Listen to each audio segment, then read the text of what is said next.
Welcome to the INFOWARS Nightly News. I'm David Knight, and it's Monday, May the 5th, 2014. War, drug smuggling, arms smuggling. Yeah, it's your government at work. It's business as usual, but it's becoming more and more overt and less covert.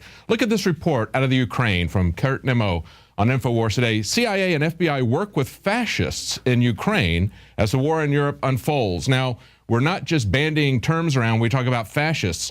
The National Security and Defense Council boss of the Ukraine, Parubi, was the founder of the Social National Party of Ukraine, a fascist political group. In other words, like the Nazis, National Socialists. Why do they use these guys? Well, it's because after they get criminal elements like Nazis or like al-Qaeda terrorists to do what they want to for regime change, it's very easy to dump these guys because everybody knows they're criminals. So they're doing it yet again. But look at what else is involved here in the Ukraine. This renewed effort to assert control and defeat anti-junta activists and paramilitarists in eastern Ukraine coincides with news that the CIA and the FBI will work with the regime to put down popular uprisings against the Kiev government. Now, of course, who are you going to call when you need COINTELPRO? You're going to get the people who've been doing it for decades, for generations, essentially the FBI. The FBI is not primarily or just a crime lab, as the public tends to think of it here. They are experts at infiltrating with COINTEL programs and subverting any dissidents. That's what they've been doing for decades in the United States. They are experts at it. So that's why our domestic law enforcement federal agency is now at operation in the Ukraine.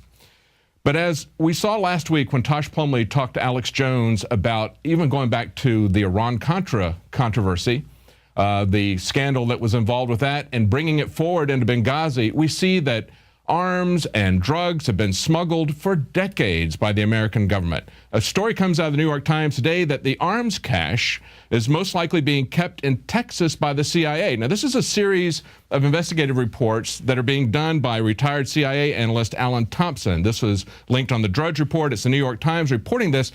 For a long time, there was this place referred in CIA documents as the Midwest Depot. And it was involved in Iran-Contra and appears to be involved in arms shipments from post-2001, 9/11 to today. But the question is, where is this Midwest Depot? It appears that it's in Texas, near San Antonio. Now, the article points out that this first came to light with some lawsuits that were brought by a CIA official who had been living at that base, Camp Stanley, they believe it is now, in government-owned housing, and his family became very sick. And so they were trying to get some relief for that. It was environmentally contaminated, and their possessions were destroyed, but they put a gag order on the family, would not let them talk about it. The son, however, wanted to talk about his experiences, wanted to get a book and a movie deal, and he said, "You can't gag me. I haven't signed any agreements. I don't have any security clearances. This is something that happened to me. I can talk about it." So it started to come out that CIA employees were at Camp Stanley. And so they're asking questions. How many of the AK-47s and the RPG-7s that we see Islamists waving around today passed through the Midwest Depot on their way to quote-unquote freedom fighters throughout the last decades? And they point out that a 1986 memo by Colonel Oliver North in the Iran-Contra affair referred to the Midwest Depot, Texas. They're putting all this together, and here's the bottom line, folks. Things are not changing. They said just last July, the Army sought to purchase 2 million rounds of ammunition of caliber that fits AK-47s. Our military doesn't use AK-47s. And of course, there are massive construction projects going down there right now, a building boom, as they put it, of new warehouses. Nothing has changed. We still see criminal actions, covert actions. They're doing it essentially openly, and yet nobody has a problem with it, just as they don't have a problem with the IRS being used to go after political enemies. Now, finally, the drug aspect. And of course, we know that in Afghanistan, the CIA is involved in helping to run the drug war. We see the U.S. military is helping to guard the poppy fields. We know that the CIA has been running not only cocaine out of South America, but they're also running heroin out of Afghanistan. Now we see something else with the FDA. We actually have something called heroin in a capsule. That's what they're referring to, Zohydro, a new drug that the FDA wants to see legalized, but that state and federal lawmakers are working very hard to try to get it banned. It's been called a heroin in a capsule by its opponents. It is a very powerful opiate. Now, why would they do this? Well, the FDA says that they want to do this because they have compassion for people who are suffering pain. Now, I agree, we ought to have compassion for people who are suffering pain, and we ought to make pain medication available to them. Yet, look at the difference in the attitude between legalizing a very potent form of opiate to people that they've called essentially a heroin, and look at their opposition to medical marijuana. They oppose medical marijuana, yet they want to push heroin in a capsule. This is what the federal government is doing. Now, of course, they have bumper crops since the Americans have been in Afghanistan. It went from 10% of the world's opium supply to 90% of the opium supply. Maybe they're trying to recruit new customers. Maybe they're trying to find something to do with this surplus opium. They can give it to people in a pill here in America with the FDA's blessing.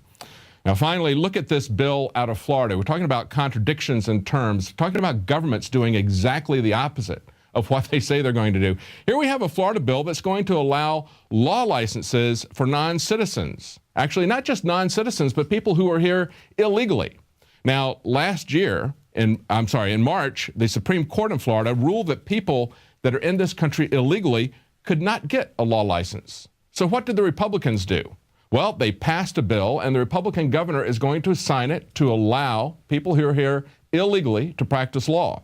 Now, just remember, it was just last week that we're talking about the situation at the border and the out-of-control border situation, the border guards who are running roughshod over the ranchers' farms, and how they're not really patrolling the border, but they're damaging the property of private property of ranchers and harassing people as far as 100 miles inside the border, attacking women, getting lawsuits put against them for multiple cases of attacking helpless people.